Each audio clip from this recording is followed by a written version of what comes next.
Bienvenue à vous et si nous vous rejoignez pour la deuxième partie de cette émission et cette couverture spéciale qu'Al24 consacre aujourd'hui aux événements qui secouent l'entité sioniste. Pour cette partie d'émission, nous aurons François Deroche, président de l'association Justice et Droit sans frontières. Nous retrouverons Gamal Abina, analyste politique, et Eli Hatem, avocat et homme politique franco-libanais. Alors, tout d'abord, François Deroche, on parle d'une crise sécuritaire, mais aussi économique sans précédent qui touche l'entité sioniste. Est-ce le cas, selon vous, et est-ce le résultat de l'entêtement de Benjamin Netanyahou? Bonjour à vous, à vos téléspectateurs et à vos invités. Mais je pense qu'il ne faut pas chercher plus loin que le bout de son nez, excusez-moi du terme. Aujourd'hui, pourquoi il fait cette réforme, monsieur le Premier ministre Benjamin Netanyahou? Aujourd'hui, il veut servir ses intérêts personnels dans cette réforme. Benjamin Netanyahou, étant lui-même poursuivi pour corruption, il faut le rappeler quand même, dans plusieurs affaires. Aujourd'hui, tout le monde pense, et à juste titre, qu'il veut qu'en cas d'adoption de la réforme, il pourrait s'en servir pour casser un éventuel jugement venant de le condamner. Il faut rappeler quand même, pourquoi. En fait, il y a deux dispositions phares. C'est quand même, le peuple israélien a raison de descendre dans la rue. Aujourd'hui, il y a deux dispositions phares dans cette réforme qui modifient carrément le processus de nomination des juges. Et la deuxième qui entend empêcher, écoutez bien, la Cour suprême, comme si on empêchait ce qu'appelle la Cour constitutionnelle ici chez nous, ou le Conseil d'État, d'invalider toute nouvelle loi fondamentale votée par le Parlement. Donc s'accorder les pouvoirs absolus. Et donc, voilà, c'est vraiment le pouvoir absolu, c'est vraiment, même Bonaparte n'a pas osé faire cela. Et puis, il y a une autre disposition hautement quand même contestée de la réforme, qui est l'introduction de cette clause dérogatoire qui permet au Parlement d'annuler, écoutez bien, à la majorité simple, ce que décidera éventuellement la Cour suprême israélienne. Et ça, effectivement, c'était la goutte d'eau qu'il fallait. Ça veut dire vraiment, il voulait s'ériger de tous les pouvoirs extrêmes. Et là, quand on voit que il y a toujours eu une guerre entre la Cour suprême et les religieux. Il y a en Israël cette Cour suprême, dès la création de l'État d'Israël, les religieux se sont opposés à l'instauration d'un système judiciaire civil. Et les forces nationalistes voient les juges comme un obstacle à leurs ambitions personnelles. Et puis on peut dire également que dès la création de l'État d'Israël, en 1948, les religieux se sont opposés à l'instauration d'un système judiciaire civil, et les deux grands rabbins qui ont boudé d'ailleurs la cérémonie de l'inauguration de la Cour suprême il n'y a pas très longtemps, c'était il y a quelques années, le grand rabbin, en fait, il y a quand même rappeler quand même, c'est important que durant la première législature de M. Benjamin Netanyahou, on voyait les religieux, ils ont échoué à s'entendre, oui, et sur un socle commun, et cela explique en partie pourquoi Israël, jusqu'à maintenant, n'a pas de constitution. Donc aujourd'hui, on peut dire que c'est beaucoup plus profond que ça remonte au XVIIIe siècle, on pourrait expliquer cela, mais en tout cas, aujourd'hui, nous assistons à un regain spectaculaire de cette guerre des cultures entre Ashkénazes, entre religieux et laïcs, et aujourd'hui, la Cour suprême se retrouve au milieu, car elle est le bastion des valeurs libérales d'Israël que les libéraux israéliens ont toujours défendues. Très bien. Gamal Abina, on parle d'un taux très suivi des manifestations à la mi-journée. Que vous évoque-t-il cela? Cette grève est très suivie. Oui, on sent qu'il y a vraiment une inquiétude sur le principe démocratique, ça c'est évident. Je crois qu'il y a eu 200 000 manifestants hier, si je ne me trompe pas, avant-hier. Donc c'est une opposition qui commence à se structurer. Aujourd'hui, on parle d'une grève générale. Hein. Oui, grève générale, mais évidemment, parce que aéroport, Mais la question qui se pose, là, c'était évoqué tout à l'heure, la question de ce qu'on appelle la révolution de couleurs. On commence à reprocher d'ailleurs à George Soros, qui était effectivement, avec l'Open Society, très à la manœuvre sur la révolution de couleurs en Europe orientale et au Moyen-Orient particulièrement. On a eu beaucoup de mouvements comme cela. Donc on veut lui mettre sur le dos, lui qui est juif hongrois, le fait de vouloir déstabiliser Israël. J'y crois pas une seconde. En revanche, ce qui inquiète réellement les juifs de l'extérieur, donc qui ont un recul sur la politique israélienne, c'est cette idée que ça commence à être un État de plus en plus radical, de plus en plus extrémiste, avec des propos politiques tenus, hein, je parle bien de politique, d'un ministre, par exemple, ministre des Finances, qui va quand même utiliser des propos extrêmement racistes vis-à-vis des Palestiniens, en niant leur existence. Ça a été relevé par les autorités algériennes qui ont elles aussi, sont insurgées contre ça, en disant que c'est la négation de l'existence d'un peuple. Donc ça rappelle un peu, par beaucoup d'abord, ce qui s'est passé dans les années 30. Ensuite, il y avait aussi un autre aspect qui était évoqué, le caractère religieux. C'est vrai que Malraux disait le 21e siècle sera spirituel ou ne sera pas. Ce 21e siècle, on est en plein dedans. Effectivement, le spirituel est religieux aussi. Et ce spirituel est devenu une véritable arme dogmatique, offensive contre ce qu'on appelle les laïcs, contre les gens qui veulent séparer le spirituel, effectivement, du temporel. Et dans le temporel séparer le religieux, excusez-moi, du politique. Et donc ces questions sont posées avec acuité, et les manifestants, pour l'essentiel, sont de gauche évidemment. Il y a beaucoup de courants, comme des courants LGBT, comme des courants libéraux, comme des courants areligieux, qui ne veulent pas inscrire Israël dans les questions religieuses, puisqu'au départ, le sionisme n'est pas une question religieuse, faut jamais le perdre de vue. Hein. Le ciment sioniste part sur une idéologie qui a une base religieuse, c'est vrai, mais l'idéal sioniste, ce qu'on appelait à l'époque le kibboutzi, donc, cet idéal se fondait sur l'idée que c'était un peuple qui était martyrisé, un peuple sans terre, qui devait retrouver une terre sans peuple. Bon, il n'y a jamais eu de terre sans peuple, mais il n'en demeure pas moins que cette idée, c'était l'idée d'un refuge, ce fameux foyer national juif, qui était voulu par Théodore Herzl et par les chrétiens avant lui d'ailleurs. Eh bien, cette idée-là, elle bat en brèche aujourd'hui, parce que des religieux radicaux ne veulent même pas entendre parler de ce qui se passe à Tel Aviv. Tel Aviv, pour eux, est devenu une sorte d'épicentre de Sodome et Gomorrhe, et ils voudraient en finir avec cette capitale qui rappelle beaucoup New York.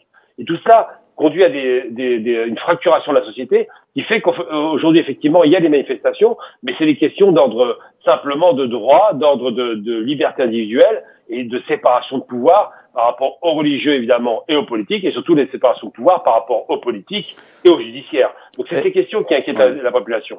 Gamal Abina, pensez-vous que le gouvernement Netanyahou va faire machine arrière concernant cette réforme judiciaire et répondre à l'appel lancé ce matin par son président? Alors, le président Herzog, évidemment, est très en colère parce qu'il ne s'attendait pas à une manœuvre comme celle-là. Netanyahou est un homme qui, à la fois, est arrogant, on l'a bien vu plusieurs fois dans différents conflits qu'il a opposés aux pays arabes, hein, particulièrement le Liban et les Palestiniens, puisqu'il y a eu Gaza, il y a eu aussi le Liban, les retours de 20 ans de guerre qui était à la tête de l'État sioniste, même s'il n'était pas aux commandes à ce moment-là. Mais ce qui est certain, c'est que Netanyahou s'inscrit dans une logique un peu messianique. Donc, il n'écoutera pas forcément son président, parce que le président est symbolique hein, en Israël. Il écoutera surtout son opposition, qui est pas négligeable. Hein, l'opposition qui commence un petit peu à se renforcer malgré tout, mais qui reste minoritaire, quoi qu'on en dise. Et il écoutera surtout la société civile qui s'inquiète des droits fondamentaux. C'est-à-dire que même dans son mouvement, ces questions sont posées. Je pense que s'il recule, ce ne sera pas un recul total, parce que c'est pas le style du personnage, mais plutôt une sorte d'habillage de cette réforme pour la rendre beaucoup moins hostile, beaucoup moins inquiétante par rapport à la population, mais il ira jusqu'au bout. C'est pas un homme de compromis, c'est pas un homme de négociation, c'est un homme qui est stratège, qui est très habile, qui a su reculer et laisser sa place un temps à un opposant, à un concurrent dans le pouvoir, mais qui est revenu aux commandes, et c'est ça qui est le plus inquiétant. C'est qu'en vérité, avec toutes les casseroles qu'il a, tous les problèmes judiciaires, toute cette posture, cette économie qui est en branle, qui ne marche pas bien, eh bien, il revient tout de même aux affaires, quoi qu'il arrive, et c'est quand même la troisième fois qu'il est aux commandes de l'État sioniste. Donc Netanyahou ne reculera pas, mais va certainement trouver un terrain d'accommodation pour un petit peu faire baisser la tension. Eli Hatem, je reviens à vous. Alors aujourd'hui, les États-Unis ont exprimé des inquiétudes, leur inquiétude vis-à-vis de ces manifestations, mais les États-Unis n'ont pas réagi par rapport à plusieurs événements qui se sont produits et qui concernaient des civils palestiniens, notamment des assassinats, des arrestations sommaires. Comment voyez-vous cela ? Vous savez qu'aux États-Unis, la politique étrangère, elle est surtout dirigée par des lobbies, et pour le Moyen-Orient en particulier par le lobby sioniste et le lobby pro-israélien.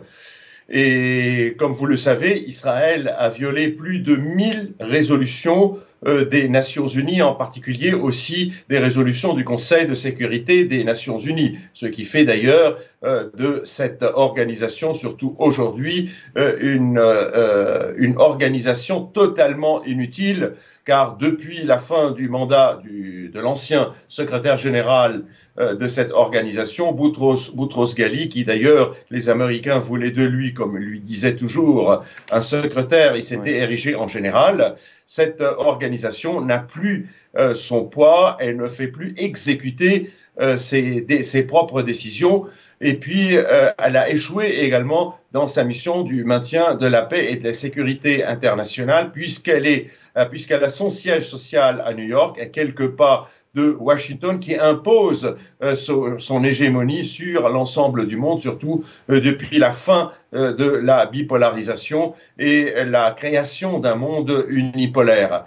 Les États-Unis reste un peu peut-être suspicieux pour ce qui se passe actuellement donc sur place. Elle condamne sans trop condamner, parce qu'il faut dire que le pouvoir a toujours peur de l'AIPAC, donc du lobby sioniste qui est, je dirais, à la tête des différents lobbies qui dirigent la politique étrangère américaine. Et les candidats surtout, ont toujours peur de ce pouvoir du lobby sioniste, de l'AIPAC et des lobbies pro-israéliens pour ne pas déplaire et pour pouvoir être réélus ou élus à la haute magistrature aux États-Unis. Donc, c'est ce qui explique d'ailleurs cette réaction américaine. Et puis donc, mais quand même, il faut dire que pour une fois, avec tout ce qui se passe actuellement donc sur le terrain, cette attaque à ce que les Américains appellent la démocratie, les principes démocratiques, etc., les États-Unis défendent toujours un État israélien qu'ils veulent sur le modèle américain, une société plutôt laïque, en respectant quand même cette partie religieuse. Personnellement, je suis contre ce concept-là et je préfère voir en face de moi un Netanyahou qui est beaucoup plus clair dans ses idées, et puis il est bien dans ses bottes, et avoir en face de soi donc Malheureusement, la liaison est mauvaise avec Eli Hatem. Je reviens à François de Roche. Alors, que se passera-t-il, selon vous, si la rue ne décolère pas? L'armée sioniste passera-t-elle à l'action pour faire taire les manifestants, comme elle le fait au quotidien contre les civils palestiniens? François de Roche, vous m'entendez? D'accord, donc nous tenterons donc de revenir donc à François de Roche. Gamal Abina, vous m'entendez? Voilà. Vous m'entendez, messieurs? Oui, maintenant je vous entends très bien. Ah, très bien. Donc nous avons établi la liaison avec François de Roche. Donc je vous repose la question, que se passera-t-il aujourd'hui si la rue ne décolère pas? L'armée sioniste est-elle prête à passer à l'action pour faire taire les manifestants, comme elle le fait, on le voit chaque jour, avec les Palestiniens? Écoutez, tout d'abord, moi je suis optimiste parce que aujourd'hui, on a vu ce matin, il y a une fissuration qui commence à apparaître dans le Likoud. Il y a le premier consul israélien aux États-Unis qui a démissionné, qui soutient le ministre qui a été mis à la porte. Aujourd'hui, bien sûr, il faut se méfier de M. Netanyahou. Netanyahou, quand il compare les colons israéliens qui ont mené, vous savez, dimanche, une expédition punitive dont l'impunité la plus totale contre le village palestinien de Hawara en Cisjordanie, après le meurtre, vous savez, de deux d'entre eux, il a présenté le débat sur sa réforme comme une guerre culturelle. Et donc aujourd'hui, il a plus d'un tour dans son sac, M. Netanyahou. Mais aujourd'hui, il y a une telle fissuration dans le Likoud, alors qu'on ne sait même pas que si cette loi se présente devant le Parlement israélien, on n'est pas certain aujourd'hui que cette loi serait votée. Il n'y a pas de 49.3 comme aux États-Unis, si mes souvenirs sont bons. En tout cas, aujourd'hui, de façon démocratique, il y a une très petite probabilité pour que cette loi sur cet arrangement que M. Netanyahu veut faire donc, pour faire passer cette loi.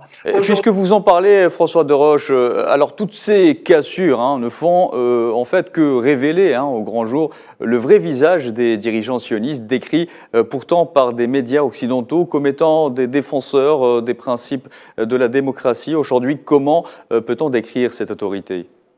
Tôt ou tard, les masques tombent de toute manière. Aujourd'hui, les masques sont tombés, comme ils sont tombés déjà lors de l'assassinat de Chérine Abou Akleh, comme ils se sont tombés quand on a eu des vidéos où on traumatise des enfants. Vous savez, Israël n'a pas de constitution, comme je vous l'ai dit tout à l'heure, et aujourd'hui, elle se permet de faire tout et n'importe quoi. Aujourd'hui, il y a quand même, rappelez ce qu'a dit le président Herzog, c'est quand même très important à mon sens, parce qu'il est quand même fils de religieux. Il est fils de religieux, et malgré tout, il demande à M. Netanyahou de suspendre cette réforme. Ça veut dire qu'il y a le feu à la maison. Aujourd'hui, il y a le feu à la maison d'Israël, et il est temps que la rue puisse reprendre les commandes, parce qu'aujourd'hui, la loi que veut faire passer M. Netanyahou ne sert uniquement qu'à servir ses intérêts personnels et servir les colons qui aujourd'hui, vous avez vu, il y a des gens qui ont manifesté, et les colons se sont comportés comme des véritables voyous pour essayer d'empêcher l'expression démocratique en Israël.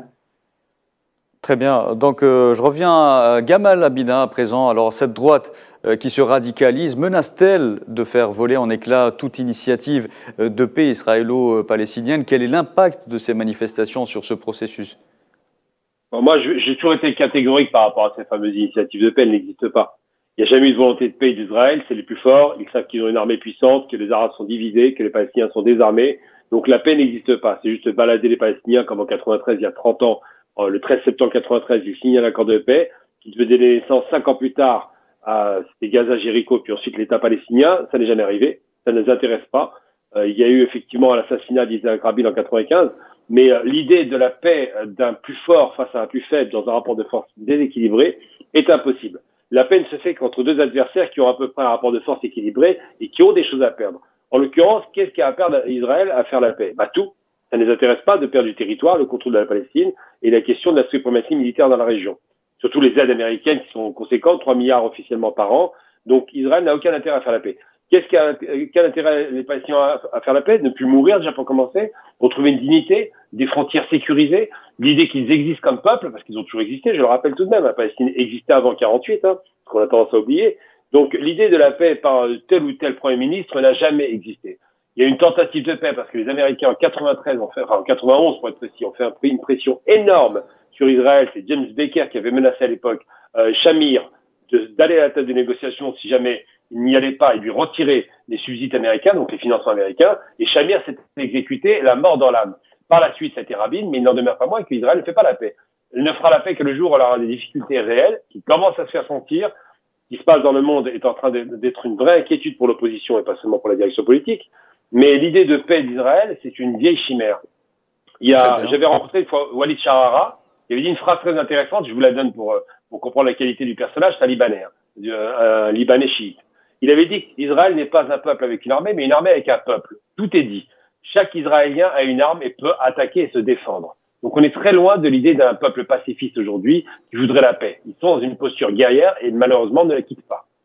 Eli Hatem, selon vous, quel est l'impact de ces événements sur le processus de paix israélo-palestinien? Écoutez, comme M. Abina l'a très bien souligné, c'est que Israël ne veut pas réellement la paix, car comme je le disais tout à l'heure, c'est toujours par la peur que cette entité artificielle essaye de maintenir une cohésion entre ces différentes communautés. Je vais peut-être vous étonner. Personnellement, je suis pour Netanyahou.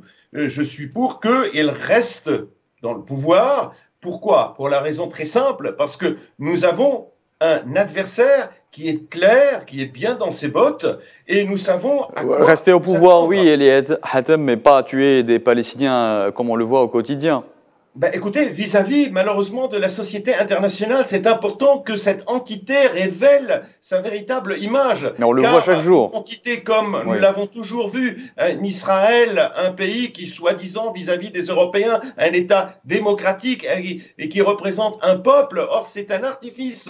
Il faut lire Shlomo Sand. C'est un artifice. Le peuple israélien, c'est une création artificielle. Il n'existe pas de peuple israélien, il n'existe pas un peuple juif, mais il y a des communautés, il y a une confession, il y a une religion juive, oui, certes, mais cette invention de cette notion de peuple et la création de cette entité qui, vous vous souvenez, c'était une terre sans peuple pour un peuple sans terre, ce qui est archi faux, car il a toujours existé sur cette terre-là, comme l'ont toujours rappelé, et je me souviens d'ailleurs, c'était les chrétiens orientaux qui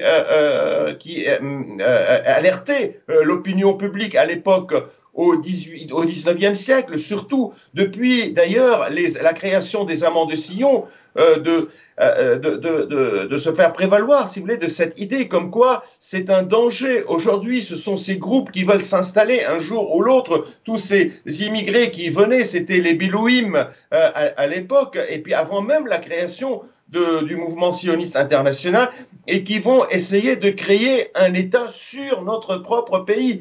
C'était Najib Azouri qui avait révélé cela, et par la suite c'était Georges Antonius, et j'en passe. Et nous sommes arrivés à cette situation après la Seconde Guerre mondiale, où la société occidentale, où le monde entier ne pouvait pas dire non pour la création de cette entité artificielle. Or, aujourd'hui, il faut absolument que la réalité de ce qui se passe sur le terrain dans cette entité-là, la façon dont le peuple palestinien est exterminé d'une manière progressive, parce que ça, c'est l'expression d'ailleurs réelle, il y a une extermination progressive de la population palestinienne, et tout cela avec un silence international, sans aucune condamnation qui est faite. Aujourd'hui, la société internationale a condamné l'invasion ou l'opération russe en Ukraine en disant que c'est une agression, que c'est une occupation. Or, on ne parle pas du tout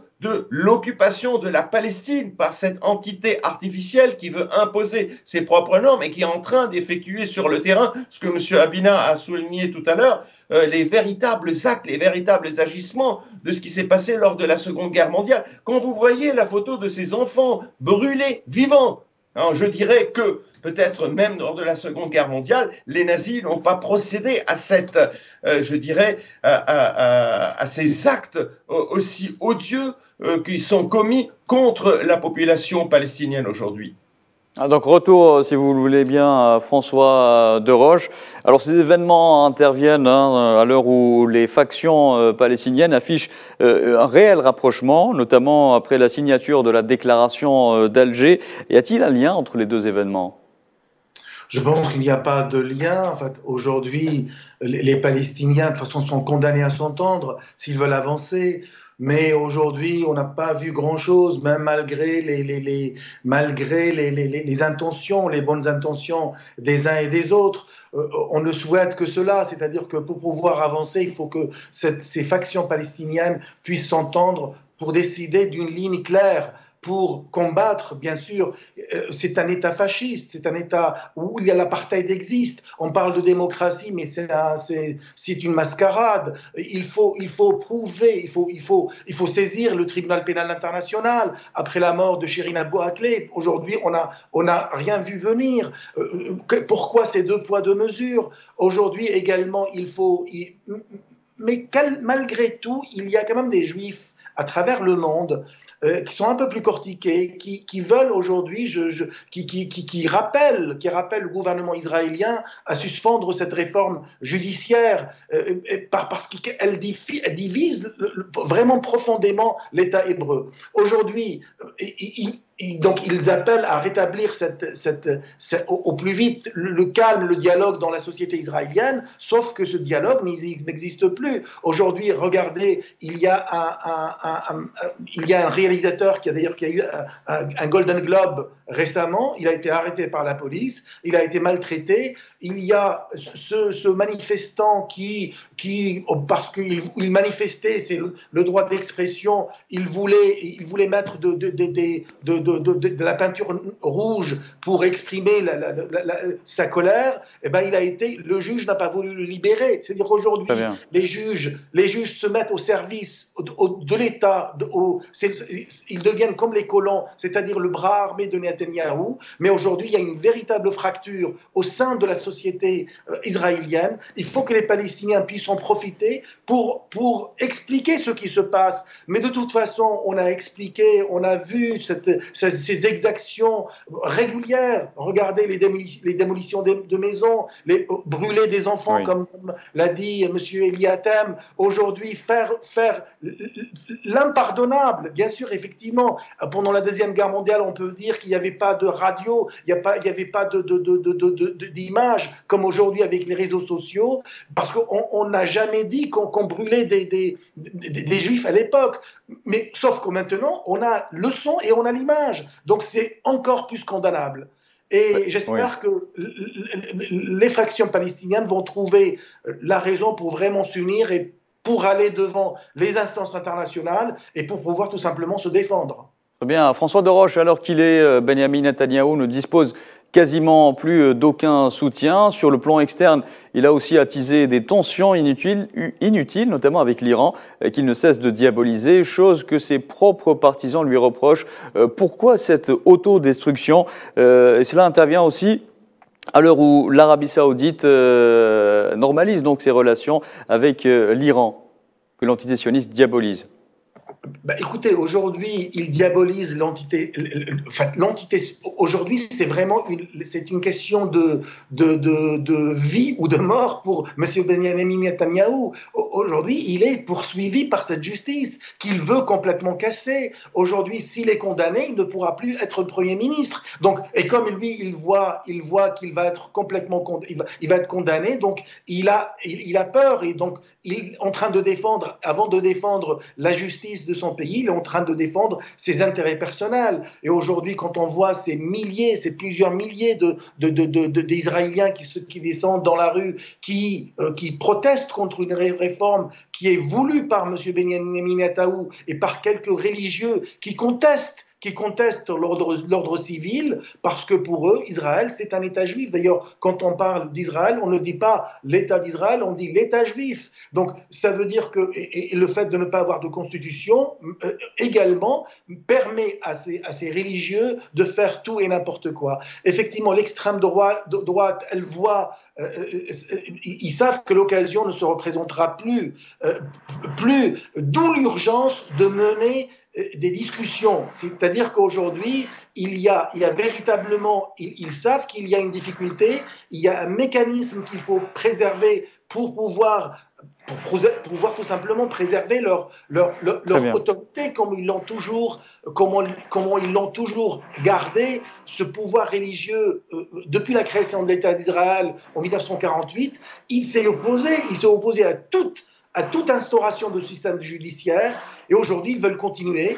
Et Benyamin Netanyahou, il est leur bras armé, il veut tout simplement faire en sorte pour décider, permettre aux religieux, aux intégristes de décider à la place d'un État civil, d'un État laïque. Très bien. Et je reviens à Eli Hatem. Alors, nous venons de l'aborder avec François Deroche. J'aimerais vous poser la même question. À l'heure où je vous parle, Benyamin Netanyahou ne dispose quasiment plus d'aucun soutien sur le plan externe aussi. Et il a aussi attisé des tensions inutiles avec l'Iran qu'il ne cesse de diaboliser, chose que ses propres partisans lui reprochent aussi. Oui, c'est normal, parce que comme je le disais tout à l'heure dans la première partie de votre émission, en fait, Israël, ou cette entité artificielle, ne vit que par la peur. pour garder une certaine cohésion entre les différentes communautés qui la composent, que ce soit les communautés ashkénazes, les séfarades qui viennent d'Afrique du Nord, ou bien les Mizrahi qui viennent d'autres pays du Moyen-Orient, ou bien les Falachas. Et donc, au sein même de ces communautés, il y a des divisions, des dissensions politiques, parce qu'en raison des différents partis politiques. Donc, il y a une double, une triple démocratie, en plus une hiérarchie, je dirais, racialiste. Première, la catégorie supérieure, c'est les Ashkénazes. Deuxièmement, il y a les séfarades et les Mizraïm. La troisième catégorie, ce sont les Falachas. Et puis après, avant donc de renforcer le caractère juif des institutions avec la loi de juillet de 2017, il y avait ce qu'on appelait les non-juifs, c'est-à-dire les goïms, les arabes, qui pouvaient avoir la nationalité israélienne, avoir des représentants au Parlement. Tout est en train d'imploser aujourd'hui, ou d'exploser plutôt aujourd'hui, et nous voyons donc cela sur le terrain.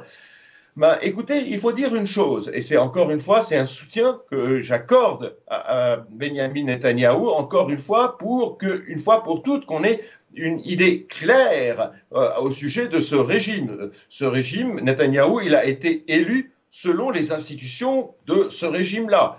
Et aujourd'hui, ce sont selon ces institutions, il prend des initiatives. Eh bien, écoutez, ça répond encore une fois à la nature de ce régime, à la nature de ce système qui a été soutenu longuement par la société internationale et qui n'a jamais donné aucune sanction à cet État qui a violé toutes les résolutions des Nations Unies, du Conseil de sécurité, de cette organisation mondiale, alors qu'on a distribué des sanctions à l'Iran, alors qu'il n'y a pas eu de menace de la part de l'Iran sur la société internationale. Oui. Aujourd'hui, la Russie est également sous sanctions, sous prétexte qu'elle s'est attaquée ou qu'elle tente d'occuper l'Ukraine. Or, aujourd'hui, la société internationale n'a même pas attribué, donné une seule sanction contre un seul acte qui est commis par cette entité artificielle, encore une fois, qu'on appelle Israël. Donc, c'est ça, ce cynisme international. Or, aujourd'hui, si un Netanyahou reste au pouvoir avec un État qui viole tous ces principes de droit international public, ça sera un très bon argument à la population, aux Palestiniens aujourd'hui, de demander à la société internationale pourquoi ces deux poids et ces deux mesures? Surtout que cette société internationale assiste à la sortie de ce monde unipolaire vers un monde multipolaire avec la Russie qui a émergé, la Chine, l'Iran, d'autres pays du monde, à savoir l'Amérique latine, le continent africain, les pays de l'Asie, et comme vous l'avez souligné tout à l'heure aussi, ce rapprochement entre l'Arabie saoudite et l'Iran. Donc tout cela vont faire qu'il y a un nouvel ordre mondial qui est en train de se positionner ou de naître et d'émerger, et devant lequel on ne peut plus se soustraire au droit international, à l'équité. Et c'est ça, en fait, qu'il faut voir dans la situation actuelle. Très bien, Gamal Abina, sur le plan géopolitique, il y a aussi ce rapprochement qu'on vient d'évoquer entre l'Arabie saoudite et l'Iran. En voulant donc diaboliser et donc isoler l'Iran, Netanyahou s'est isolé lui-même. C'est-à-dire que le consensus anti-iranien dans l'État sioniste n'est pas une nouveauté, hein, ça a toujours été le cas. Depuis la fin de la guerre en 88 face à l'Irak, Israël annonçait systématiquement que l'Iran était au seuil de la bombe atomique, dans 6 mois aurait la bombe atomique, et ça fait plus de 30 ans que ça dure maintenant. Donc la question qui se pose, c'est ce discours est parfaitement entendu et accepté au sein de la population israélienne. La question qui se pose, c'est est-ce qu'aujourd'hui, sachant qu'il y a un changement géostratégique considérable qui est intervenu, c'est-à-dire qu'ils ont l'Arabie, en acceptant sous l'égide des Chinois tout de même, hein, c'est pas rien, la paix avec l'Iran parce que l'Arabie se sent en danger par les États-Unis. Elle a le sentiment qu'il y avait, c'est surtout particulièrement le Ben Salman qui se sent en danger. Il a l'impression que Biden veut sa peau. Eh bien, ils se sont rapprochés de façon extrémiste à l'Iran et ça a cassé la stratégie américaine qui était dans le cerveau de Brzezinski de fissurer le monde musulman entre les 80% de sunnites et les 20% de chiites. Ils avaient créé ce qu'ils appelaient l'axe chiite Donc c'est un peu une idéologie qui a été voulue par le roi de Jordanie, qui expliquait qu'il y avait un croissant chiite qui se mettait en place et que ce croissant chiite, à l'image du croissant à l'époque fertile du Moyen-Orient, ce croissant chiite était un croissant dangereux pour le monde sunnite. Donc cette guerre Iran-Irak ne s'inscrivait pas du tout dans le clivage entre sunnites et chiites, mais par contre, avec ce retour de la paix entre le grand État sunnite, qui est donc l'Arabie saoudite, dite saoudite, avec je crois qu'il y a 30% de chiites chez eux, et puis surtout l'État iranien de la révolution islamique, eh bien cette paix entre ces deux États a cassé cette idée du croissant chiite. Ça avait déjà commencé d'ailleurs avec ce qui s'est passé avec une division soutenue notamment par l'entité sioniste. Ah bah bien sûr, Israël, le gouvernement Netanyahou a tout fait pour diviser justement les communautés, les différentes communautés musulmanes. Musulmanes, voilà. Et c'était un choc d'ailleurs, même la presse de gauche israélienne. C'est pour ça que je dis pas qu'il y a un consensus sur l'État sioniste général par rapport à l'Iran, mais parce que c'est un pays industrialisé, c'est un pays qui a des capacités offensives maintenant, qui est capable de faire face, qui a sanctuarisé son territoire avec ses missiles. Eh bien, l'État sioniste se dit quoi? Il se dit que depuis ce choc, ce choc géopolitique du rapprochement entre sunnites et chiites, alors que pendant 30 ans ils avaient alimenté la division, eh bien un nouvel ennemi va émerger. Il y a un ennemi qui sort renforcé, parce qu'avec cette paix dans la région, eh bien c'est sans doute la paix au Liban qui va s'installer, puisqu'il n'y aura plus ce clivage entre le courant de Hariri et puis le courant évidemment de Aoun et puis de Nasrallah. Il y aura aussi la paix au Yémen, ce territoire qui est martyr aujourd'hui va peut-être enfin en trouver la paix. Il y aura la paix en Irak, puisqu'il n'y aura plus cette division entre sunnites et chiites, avec les chiites qui dominent l'Irak actuellement. Il y aura la paix évidemment en Syrie. Tous ces territoires sont en train d'être revus en termes de négociations de paix, avec cette paix entre l'Arabie et l'Iran, qui sort d'ailleurs le grand vainqueur, et Israël le voit comme un danger. Donc il y a un danger de l'intérieur, effectivement, ça a été dit. Israël se fonde sur le principe qui est très simple, de dire que tant qu'il y a les ennemis de l'extérieur, cette fameuse cohésion nationale qui n'existe pas au départ, de peuples qui ne se connaissent pas, ces fameuses tribus d'Israël, ça a été dit tout à l'heure par les Hatem, à savoir que on a inventé le peuple juif, c'est Shlomo Zahn qui l'avait écrit, comme on fut inventé le peuple juif, eh bien cette cohésion se fait avec l'idée qu'il y a l'ennemi de l'extérieur. Vous êtes capable de radicaliser et de faire en sorte que le peuple soit uni parce qu'il y a les Arabes dehors. C'est comme ça qu'on les voyait. Aujourd'hui, ces Arabes étant, d'ailleurs plus seulement Arabes, puisque les Iraniens ne sont pas Arabes, deviennent de plus en plus solidaires entre eux, et c'est très bien. Et Israël se voit de plus en plus fragilisé parce que les fondements de sa démocratie, qui était une démocratie de droit, se voient fragilisés par une volonté réelle de la part de Netanyahou de confisquer les pouvoirs. Et d'ailleurs, j'en veux pour preuve une idée qui est assez inquiétante. La dernière fois qu'on a vu quelqu'un confisquer les pleins pouvoirs, c'était en 1933 avec Hitler au mois de mars, en 1933 après l'incendie du Reichstag. Il confisquait les pleins pouvoirs en pleine démocratie. Ça devient une dictature. Et c'est ce qui fait peur à la société israélienne. Donc il y a les ennemis de l'extérieur qui sont de moins en moins faciles à comprendre. On ne sait pas ce qui va se passer. Les ennemis intérieurs, c'est ceux qui veulent confisquer la démocratie au profit d'un État théocratique, donc basé sur les principes religieux. Et puis évidemment, la fragilisation économique du pays qui ne vit que par les subsides de l'Occident. Nous venons d'apprendre, Gamal Abina, que les différentes missions diplomatiques de l'entité sioniste sont entrées en grève. Votre lecture? Alors la lecture, simplement, encore une fois, c'est qu'il n'y a pas fondamentalement... C'est là au niveau mondial. Oui, au niveau mondial, j'entends bien.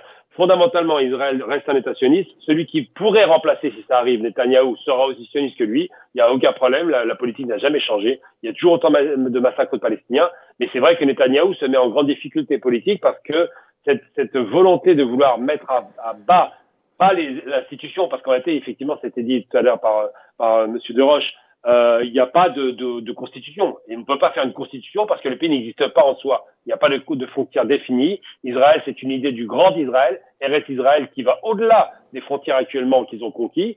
Et l'idée de faire une constitution, c'est de définir non seulement un État de droit, un État avec des frontières parfaitement reconnues internationalement, et un État qui s'inscrit dans le droit international. Donc ces questions n'existent pas, ils ne respectent pas le droit international. L'ONU, pour eux, n'a aucun sens.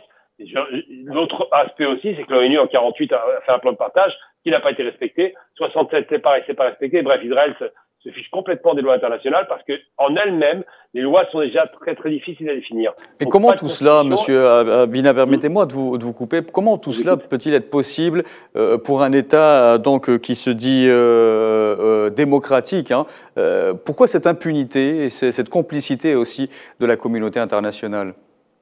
Alors moi, je milite beaucoup pour la cause palestinienne en France, évidemment. Et j'ai envie de dire simplement, c'est que Israël n'est pas... Alors, contrairement à l'idée reçue, on dit que les lobbies, l'AIPAC, effectivement, est assez puissante aux États-Unis, mais ça reste un lobby. Lobby, c'est un mot anglais pour dire les halls. Pourquoi? Parce que les gens qui vont dans les halls rencontrent les sénateurs, les républicains, les hommes politiques, les décideurs politiques, les présidents, et leur suggèrent une influence sur leur politique, essaient de les influencer. Ça, c'est la réalité. Ça ne veut pas dire qu'ils ont pouvoir, ça veut dire qu'ils veulent t'influencer. C'est vrai que l'influence était très grande. Mais celui qui est influencé a un intérêt au départ. Il ne faut jamais oublier qu'il y a eu 8 croisades avant, parce qu'il ne faut jamais perdre de vue qu'Israël n'est qu'une 9e croisade qui a pris une autre forme en utilisant un peuple qu'on a martyrisé en Europe pour l'installer de force là-bas. Et donc aujourd'hui, l'Occident, et c'est pour ça que Israël n'est pas en toute impunité, l'Occident donne l'impunité à Israël, puisque les lois ne sont jamais votées contre eux, dans le but de maintenir une base permanente au Moyen-Orient. Israël n'est qu'une fabrication militaire pour maintenir une base permanente de ces anciens croisés qui savent que le Moyen-Orient regorge de pétrole et de gaz. Le jour où il n'y aura plus de pétrole et de gaz, Moyen-Orient, Israël n'existera plus, évidemment. C'est juste une façon de garder une présence artificielle dans la région. Donc l'impunité est voulue par l'Occident.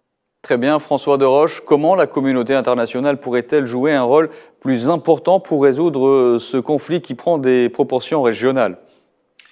Ben écoutez, je pense tout d'abord, il faut qu'on commence par les pays arabes. Quand on voit le Maroc, quand on voit les Émirats arabes unis, qui viennent de signer un traité de libre-échange avec Israël, moi, je m'interroge. Donc, avant de balayer devant les autres, il faut balayer devant eux-mêmes. C'est-à-dire, aujourd'hui, ces pays-là qui apportent énormément de tort à la cause palestinienne. Parce qu'on a parlé, effectivement, j'espère que la paix va régner in fine, mais quel est le prix à payer aujourd'hui? Ce qui se passe il n'est pas normal que des États qui soi-disant qui respectent les droits de l'homme puissent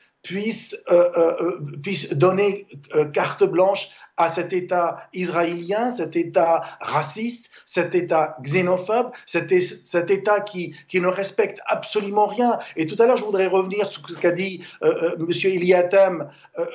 Il a dit qu'Israël a violé toutes les résolutions des Nations Unies. Je dirais même plus que ça. À la rigueur, quand on viole, ça veut dire qu'on l'a déjà appliqué. Et puis après, on viole. Israël n'a jamais appliqué une seule résolution des Nations Unies. Donc aujourd'hui, comme le disait Charles de Gaulle, le machin, ça sert absolument à rien. Mais par contre, quand il s'agit de bombarder l'Irak, eh ben tout le monde se cache derrière des résolutions onusiennes. Bien sûr, effectivement, il faut que cet ordre mondial change. On l'a vu aussi avec la Russie qui a essuyé une pluie de sanctions qui ont suivi donc le conflit avec l'Ukraine. Et puis quand on sait que c'est l'Ukraine qui a commencé la guerre, ce n'est pas la Russie. Depuis 14 ans aujourd'hui, l'Ukraine, elle est en train d'attaquer cette population russophone qui était en Ukraine et qui les massacrait. On considérait qu'il y a eu quand même 14 000 morts, des gens qui étaient assassinés, exécutés froidement. Bien sûr, il était temps que la Russie intervienne, mais encore je rappelle à tout le monde et ça tous les historiens vous diront que cette guerre qui était... venir provoquer une grande nation, une grande puissance en venant installer des missiles nucléaires à sa frontière, bien sûr, c'est normal. Je pense que la France n'accepterait pas, les États-Unis n'accepteraient pas, et aucun État de la coalition actuelle contre la Russie n'accepterait cette provocation gratuite qui aujourd'hui coûte malheureusement la vie à des centaines de milliers de Russes et de centaines de milliers d'Ukrainiens. Très bien. Eli Hatem, je vous retourne la même question. Comment la communauté internationale pourrait-elle jouer aujourd'hui un rôle plus important pour résoudre ce conflit? Écoutez, tout d'abord, qu'est-ce que la communauté internationale? Est-ce que c'est ce qu'on voit aujourd'hui, autrement dit les États-Unis, avec le Canada, l'Australie et quelques pays de l'Union européenne? Ça, c'est la première question. Et puis la Grande-Bretagne, bien entendu, le monde anglo-saxon, en quelque sorte. Aujourd'hui, on voit que les choses sont en train de changer. C'est que vous avez ce monde unipolaire dominé par les États-Unis qui ont exercé un diktat, une hégémonie totale depuis la fin de la bipolarisation et en particulier depuis la fin de la guerre en Yougoslavie, depuis la conférence de Dayton. Mais les choses ont totalement changé parce qu'aujourd'hui, bon, malheureusement, à cause de cette malencontreuse guerre en Ukraine, nous avons un espoir qui est en train de naître, qui est celui de voir l'émergence d'un monde multipolaire, avec l'émergence d'un nouveau monde libre qui s'affirme, c'est-à-dire à savoir la Russie qui est en dissension avec les États-Unis. D'autre part, il y a la Chine, vous avez l'Iran, vous avez les pays que j'ai cités tout à l'heure, c'est-à-dire tous ceux de l'Amérique latine, tous ceux du continent africain. Vous avez également l'Asie, vous avez également une partie des nations européennes, y compris au sein même de l'Union européenne, qui n'ose pas trop hausser la voix parce que l'Union européenne est soutenue par l'OTAN et puis elle est téléguidée par l'OTAN. Je pense à la Grèce, je pense à la Hongrie qui est encore, qui s'affirme un peu plus que la Grèce d'ailleurs, mais vous avez aussi tous les pays du Moyen-Orient comme l'Arabie saoudite et les autres. Donc nous nous attendons aujourd'hui à un nouveau monde libre, c'est la véritable société internationale, car il représente la majorité la plus large des pays de la planète.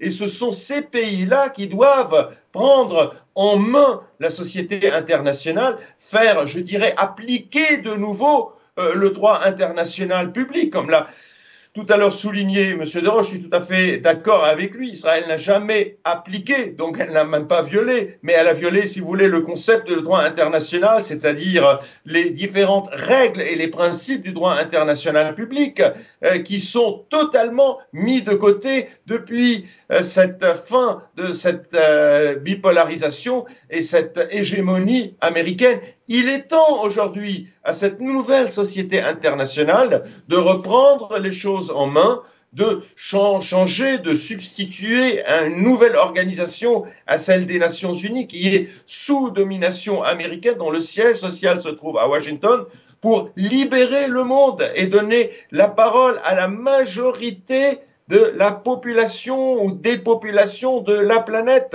et de reprendre cet équilibre international, cette équité et d'appliquer en fait le droit une fois pour toutes, y compris pour cette région particulière du monde qui a souffert depuis la création, même je dirais même avant la création de cette entité sioniste, c'est-à-dire le droit du peuple palestinien à sa patrie et puis respecter l'ensemble des différentes communautés, y compris d'ailleurs les communautés juives, parce que je vous rappelle encore une fois, ce sont, je dirais, plus certaines communautés juives qui militent plus pour cette idée, pour cette équité, que, comme l'a très bien souligné M. Desroches, comme d'autres pays de la planète, que ce soit des pays arabes ou des pays occidentaux, qui sont sous le joug, je dirais, de l'idéologie, des idées sionistes, et qui, ça les arrange peut-être, et qui veulent absolument imposer cette entité-là. Il est temps aujourd'hui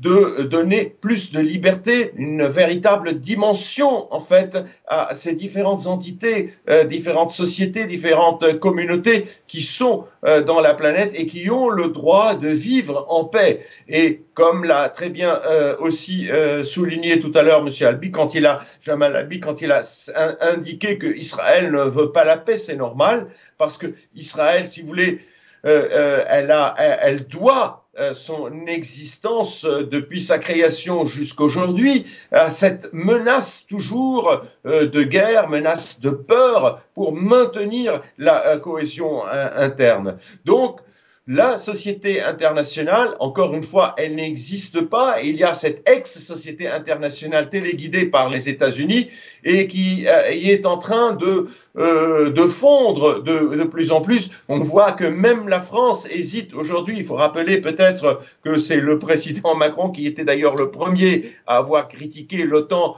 en disant qu'il était dans une situation comatique et qu'il a eu quand même un bras de fer, je dirais, avec les États-Unis au sujet de la question de la remise en cause des contrats des frégates par l'Australie sous l'impulsion donc des États-Unis, qui aujourd'hui part bientôt en Chine pour faire un clin d'œil à la Russie en sachant les relations intimes entre la Russie et la Chine pour sortir en fait éventuellement de cette hégémonie américaine, comme l'avait fait d'ailleurs le général de Gaulle, il faut le rappeler, quand il n'a pas voulu rester dans le commandement militaire de l'OTAN. Donc il faut espérer qu'un nouveau monde libre s'affirme de plus en plus, un monde qui va appliquer le droit international et par conséquent qu'il y aura des répercussions sur les différents conflits mondiaux, y compris le conflit en Palestine et dans le monde arabe. Et c'est un point que je voudrais aussi aborder avec Gamal Abina. Le conflit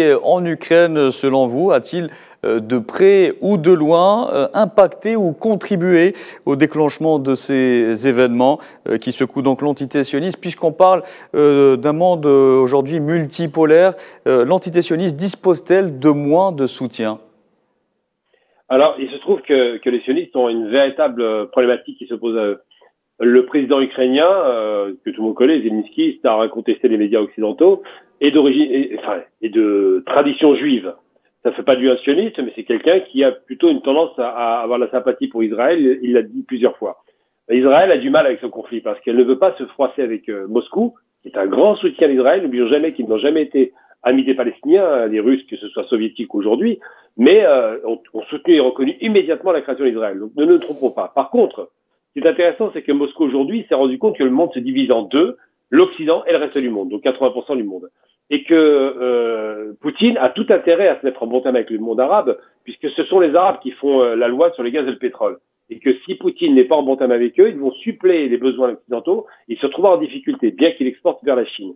Et donc, ça, selon vous, un lien direct avec la crise énergétique aussi? Tout à fait. Le rapport énergétique n'est jamais absent des calculs. On sait très bien que les différentes guerres menées contre le monde arabe ont toujours été faites à l'aune du pétrole, que ce soit l'Irak, la Libye, même la Syrie indirectement, puisqu'il y avait des gazoducs. Donc toutes ces questions sont intimement liées. En même temps, la présence d'Israël, qui est un pays qui a aussi du gaz, aujourd'hui ils ont découvert beaucoup de gaz au large des terres palestiniennes, il faut le rappeler tout de même, eh bien Israël veut aussi jouer son rôle dans la région. L'Égypte va devenir un immense producteur de gaz, donc il y a tout un rapport géoéconomique qui est en place et qui est en liaison avec les relations internationales. Donc Poutine ne veut pas se froisser avec ses alliés ou nouveaux alliés arabes, puisqu'il a maintenu le soutien à la Syrie, et la Syrie a remporté la guerre avec brio, avec le soutien de la Russie. Il ne veut pas se froisser avec l'Arabie avec laquelle il s'est mis d'accord. L'Arabie n'a pas accepté de répondre aux injonctions américaines par rapport au boycott des Russes. Il ne veut pas se froisser avec l'Iran, qui est un véritable allié aujourd'hui, alors que historiquement, l'Iran de la révolution islamique était anti-américain, mais aussi anti-russe. Et il ne veut surtout pas couper cette liaison. Donc Israël n'a aucun intérêt à se couper des Russes parce qu'elle se sait en danger, qu'elle a besoin tout de même de la médiation russe dans différents conflits de la région, elle le sait. Elle ne veut pas se froisser avec les Ukrainiens parce que traditionnellement, beaucoup de ministres ou premiers ministres israéliens viennent d'Ukraine, il ne faut jamais perdre de vue, comme Golda Meir. Et elle ne veut pas non plus se froisser avec ses alliés américains parce que c'est leur cordon ombilical pour vivre. Donc tout ça fait que le nouveau monde qui se dessine actuellement, et ça va très très vite, on se rend compte vraiment des relations qui bougent à une vitesse assez extraordinaire. La paix entre l'Arabie et l'Iran, eh bien les Russes ne sont pas étrangers à cette paix puisqu'ils ont aussi poussé les Chinois à intervenir. Cette paix redistribue complètement les cartes au Moyen-Orient et fait qu'Israël se sent en danger. Et malheureusement, Netanyahou, qui n'est pas un homme très intelligent pour le coup, n'a pas anticipé cela. Sa société se rend compte des risques par rapport à cette présence iranienne qui pourrait entrer au risque, d'ailleurs, n'oublions pas, se rend compte des risques parce que la défense, le mythe de l'invincibilité israélienne a été battu en brèche dès 1973, puis ensuite à nouveau dans les années 2000 avec le Hezbollah, puis à nouveau en 2006, puis 2008 avec Gaza, et à nouveau 2014, c'est-à-dire qu'Israël ne fait qu'essuyer les échecs.